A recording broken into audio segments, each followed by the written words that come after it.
अजून फ्रेमकडे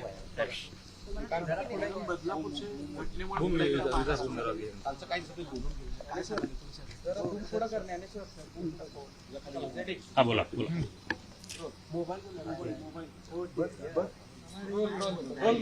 बदलापूरमध्ये पुन्हा एकदा शालेय विद्यार्थ्यांवरती अत्याचाराची घटना घडलेली. महिला आयोग म्हणून कशा पद्धतीने तिची दखल घेतली? काल बदलापूरची घटना समजल्यानंतर मी तातडीने या घटनेचे तपास अधिकारी आणि PI किशोर शिंदे यांच्याशी संपर्क साधला.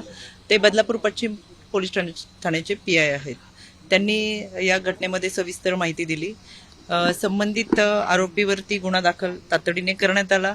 आरोपीला अटक सुद्धा करण्यात आली आणि या संपूर्ण घटनेची तातडीने संपूर्ण चौकशी म्हणजे शाळा असेल, शिक्षक असेल, त्यामधील ह्या आरोपीची चौकशी, या संपूर्ण यंत्रणेची चौकशी कालपासून सुरू झालेली आहे.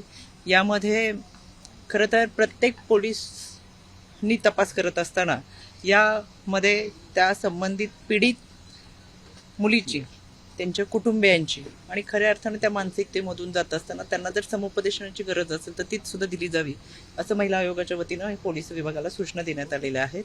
आज सकाळी सुद्धा मी तपास अधिकाऱ्यांशी संपर्क केला असता मुलीची मेडिकल तपासणी सुरू होती. त्याचबरोबर या शाळेमध्ये सुद्धा जाऊन शाळा त्यांना शासकीय परवानगी आहे, खाजगी आहे, कोणाच्या अंतर्गत चालवली जाते, कोणती संस्था घेते, ही संपूर्ण माहिती ही दुपारपर्यंत आपल्यापर्यंत मिळेल.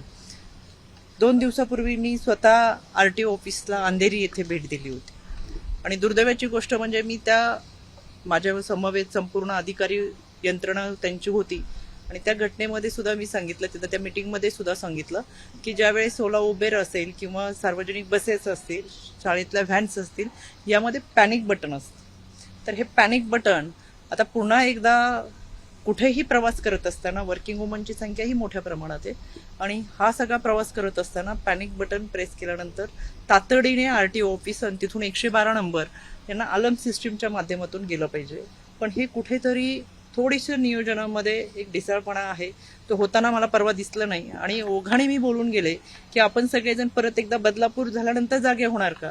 खरं तर दुर्दैवाने ही पुन्हा एकदा अशी घटना घडलेली आहे. घटना घडू नये म्हणूनच खऱ्या अर्थानं मी त्या ठिकाणी व्हिजिट दिली होती आणि जी यंत्रणा आहे ती चांगल्या पद्धतीने सक्षम करावी यासाठीचा हा प्रयत्न होता.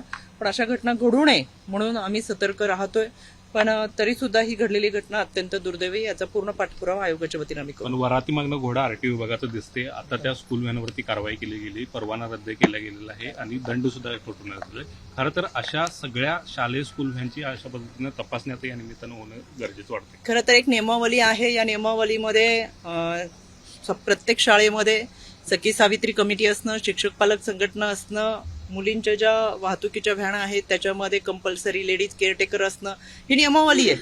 आणि मग ह्या शाळा संस्था कोणत्या बेसवर चालतात, त्यांना एकदा नियमावली पाठवल्यानंतर केवळ पैसा कमवायचा आहे आणि शिक्षणाच्या नावाखाली हा जर आणागोंदी कारभार या संस्थेचा सुद्धा जर चालत असेल तर त्यांना शिक्षक विभागाने सुद्धा कुठेतरी त्या नियमावलीच्या माध्यमातून सातत्याने तपासणी करणं आणि ज्यांच्याकडे खरंच शासनाची परवानगी नाहीये किंवा त्या नियमावलीमध्ये बसत नाहीयेत तर रद्द करावी. हे कशासाठी इतक्या मोठ्या प्रमाणात ह्या शिक्षण संस्था स्वतःचे खिशे भरण्यासाठी अशा पद्धतीने सगळे नियम धाब्यावरती बसून वागतात. आता RTOने सुद्धा, म्हणजे मी त्या दिवशी गेले तेव्हाच अनेक सूचना दिल्या होत्या आणि मी 15 दिवसाची मुदत सुद्धा दिली. आम्ही मॉकड्रिल सुद्धा केला की याच्यामध्ये खऱ्या अर्थानं पॅनिक बटन प्रेस केल्यानंतर, एका रोडवरच्या गाडीमधलं पॅनिक बटन प्रेस केल्यानंतर किती वेळामध्ये अलार्म सिस्टीम त्या ठिकाणी येते, तो अलार्म किती वेळामध्ये तिथं प्रेस होतोय आणि या सगळ्या माध्यमातून 112 क्रमांकाला किती वेळामध्ये यांच्याकडून मेसेज जातो, 112 क्रमांकाकडून किती वेळामध्ये त्या व्हॅनमध्ये असलेल्या पॅसेंजर ज्यांनी आपल्याला मदत मागितली त्यांच्यापर्यंत आपण पोहोचतो. हे सगळं करत असताना काही गोष्टींमध्ये त्रुटी आढळल्या म्हणून 15 दिवसाची मुदत आम्ही स्वतः आयोगाच्या वतीनं त्यांना दिली आणि 15 दिवसांनी मी व्हिजिटला येईल असं सांगून खऱ्या अर्थानं परत एकदा पाहणी केली. पण आपण जे म्हणताय त्या पद्धतीने कायदेशीर कारवाई घटना घडल्यानंतर करण्यापेक्षा अगोदरपासूनच नियमाच्या पद्धतीने कारवाई होणं गरजेचं आहे. मॅडम, उद्या राष्ट्रीय बालिका दिन आहे. घरगुती हिंसाचार किंवा डोमेस्टिक व्हायलन्स किंवा सार्वजनिक ठिकाणी महिलांवर अत्याचाराचं प्रमाण वाढतंय. कोल्हापूरचा विचार केला तर महिलांचा रेशो आज बघितलं 957 आहे 1000च्या मागे. मग ह्या दृष्टिकोनातून महिला आयोग महिला सक्षमीकरण किंवा अत्याचाराच्या संदर्भात काय येणाऱ्या काळात नवीन उपाययोजना करणार आहे का? मी मगाशी सांगितलं आणि माझ्या भाषणामध्ये त्याचा उल्लेख केला. खरं तर कोल्हापूर हे केवळ शहर जिल्हा असं नाही, तर एक विचारांची आणि पुरोगामी विचाराची चळवळ फोपवणारी ही भूमी आहे. छत्रपती राजश्री शाहू महाराजांनी मांडलेला विचार खऱ्या अर्थानं आज ह्या भूमीमध्ये कुठे ना कुठे पेरला गेलेला आहे आणि तो महाराष्ट्रामध्ये उगवण्याचं जर स्थान असेल तर ते कोल्हापूर आहे. मला असं वाटतं मी दर 3 ते 4 महिन्यांनी कोल्हापूरमध्ये आहे. मग तो कोल्हापूरमध्ये येत नसताना MIDC चालकांबरोबरचा IC कमिटीचा असेल किंवा पॉशॅटच्या संदर्भातले असेल, या संदर्भाच्या कार्यशाळा असतील, त्याचबरोबर हेअरिंगच्या निमित्तानं असेल, जनसुनावणी मोठ्या प्रमाणात आम्ही घेतले त्याच्या निमित्तानं आम्ही सातत्याने येतो. आज जो आमचा कोल्हापूरमध्ये सक्षम हा कार्यक्रम चालू आहे तो त्याच उद्देशाने आहे. याच्यामध्ये IC कमिटी आहे. महाराष्ट्रामध्ये 31% महिला या वर्किंग वुमन म्हणून काम करतात. या महिलांना आपल्यासाठी असलेला कायदा हा IC कमिटी सगळ्यात असं प्रभावी शस्त्र त्यांना शासनाने दिलेलं आहे. हा IC कमिटी महिलांना माहीत असणं गरजेचं आहे. पॉशॅकचा कायदा आहे, PCPNDT आहे, त्याचबरोबर अंधश्रद्धा निर्मूलनाच्या मोठ्या प्रमाणात घटना वाढतात, त्याच्या संदर्भातला कायदा कोणता आहे आणि केवळ कायदा ह्या भीतीपोटी नाही तर त्याचं प्रबोधन व्हावं या निमित्तानं आजचं चर्चासत्र आहे. आणि म्हणून मला असं वाटतं आम्ही संपूर्ण महाराष्ट्रामध्ये जातोय आणि ह्या सक्षमाच्या माध्यमातून पोहोचत असताना ज्या पद्धतीने ही गुन्हेगारी वाढतीये, ज्या पद्धतीने एक असुरी विचार आहे कुठेतरी, तो विचार खऱ्या अर्थानं त्या प्रवृत्तीला नष्ट करण्यासाठी प्रबोधनाच्या माध्यमातून या सगळ्या ज्या घटना घडत आहे जबाबदार आहे. कारण हे करण्यापाठीमागचं धाडस जे वाटतंय ते ज्या पद्धतीने बदलापूरमध्ये घटना घडली पहिली, त्याच्यानंतर त्या आरोपीला नगरसेवक पदाचे स्वीकृत नगरसेवक पद दिलं, गुन्हेगारांना पाठीशी सरकार घालते, त्यामुळे त्या घटना सरकारमुळे वाढते अशा घटना. सत्तेज पाटलांचा थेट आरोप आहे असा.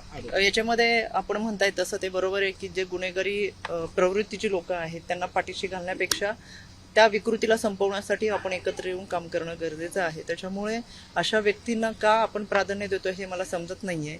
खऱ्या अर्थानं समाजामध्ये जात असताना समाजाच्या सुरक्षितेसाठी जे प्रभावी माध्यम असतील त्याचा वापर निश्चितपणाने आपल्याकडून केला गेला पाहिजे. चुकीचं वर्तन, चुकीचा विचार ह्या अशा गोष्टींना खतपाणी घालत असतो. याचाही मी निषेध करतो.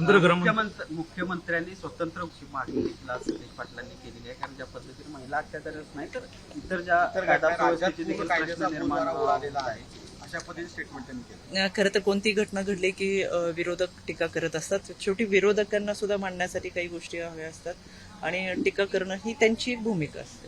पण राज्याचे मुख्यमंत्री म्हणून देवेंद्रजी फडणवीस यांनी ज्या सक्षमरित्या ही भूमिका त्यांची पार पाडलेली, त्याच पद्धतीने गृहमंत्री म्हणून सुद्धा ते चांगल्या पद्धतीने काम करतात. अगदीच पाहिजे तर राज्य महिला आयोगाच्या अध्यक्षा नात्याने ज्या वेळेस आम्ही महाराष्ट्रामध्ये फिरताना काही घटना घडतात किंवा आमचा ज्या पद्धतीचा रिपोर्ट असतो, जो अहवाल कोणत्याही घटनेच्या संदर्भात, आता अंधश्रद्धा निर्मूलनाच्या संदर्भात आहेत, चाइल्ड मॅरेजच्या संदर्भात आहेत, आम्ही हे ज्या वेळेस शासनाला सादर करतो त्यावेळेस देवेंद्रजी फडणवीस यांच्याकडून गृहमंत्री म्हणून ती टीम पुढे जाऊन कार्यरत राहते, ऍक्टिव्ह राहते आणि खऱ्या अर्थानं अगदीच अर्थसंकल्पापासून ती तरतूद त्या विभागासाठी केली जाते. एकंदर माझा 4 वर्षाचा अनुभव म्हणजे मी अनेक सत्तेत आले गेले, काही विरोधात असताना अशा सगळ्यांबरोबर काम केलेलं आहे. त्याच्यामुळे मला असं वाटतं की देवेंद्रजी फडणवीस हे गृहमंत्री म्हणून चांगल्या रीतीने काम करतात. काही घटना अशा घडतात म्हणून एखाद्या घटनेवरून त्यावेळेस ती व्यक्ती बदलली पाहिजे, ते पद बदललं पाहिजे आणि मग तिथं स्वतंत्र विभाग दिला पाहिजे, ही विरोधकांची वक्तव्य अशी राहणार आहे ती साहजिकच. सक्षम गृहमंत्री म्हणला मग घटना थांबत नाही. जवळजवळ आम्हाला राज्य महिला आयोगाचे अध्यक्ष म्हणून काम करत असताना 155-209 हा आमचा टोल फ्री क्रमांक आहे. या क्रमांकावर आम्हाला दिवसभरात 250-300 तक्रारी आणि केसेस येतात. ह्या सगळ्या सोडवत असताना बऱ्याचशा केसेस आमच्या म्हणजे जवळजवळ 90% आम्ही पोलीस विभागाकडे देत असतो. तातडीने काही घटनांमध्ये आम्ही 24 तासात न्याय दिलाय, काही 48 तासात दिलाय. जर कोर्टाच्या माध्यमातून जाणारी असेल तर विधी सेवा प्राधिकरणामधून न्याय दिलेला आहे. एकंदरच पोलीस यंत्रणा आमच्याबरोबर काम करत असते. शेवटी गृहमंत्री म्हणून देवेंद्रजी यांनी चांगलं काम केले म्हणून त्यांनी स्वतः ICच्या बाबत असेल हा शासन निर्णय आता 2025 मध्ये आणलेला आहे. 22 जुलै 2025 आम्ही शिफारस केल्यानंतर IC कमिटीचा निर्णय इतक्या जलद गतीने पहिल्यांदा आलाय. त्याच्यामुळे अशा अनेक गोष्टी आहेत की ज्या आपल्यासमोर मांडता येतील. त्याच्यामुळं निश्चितपणाने ज्या शिफारसी आम्ही केलेत महिलांसाठी त्या शिफारसी तातडीने मान्य करून त्याच्यामध्ये शासन निर्णय प्रक्रियेतून घेऊन जाऊन महिलांना सुरक्षा देण्यासाठी त्यांनी प्राधान्य दिलेलं आहे. मॅडम, गृहमंत्री शेवटी कोणाकडे दिलं तरी ती मानसिकता फार महत्वाची असते की आपल्याला त्याच्यासाठी काम करायचंय. त्याच्यामुळे महिला असो की पुरुष असो ती मानसिकता महत्वाची की महिला सुरक्षितेसाठी काम करायचं. Thank you madam.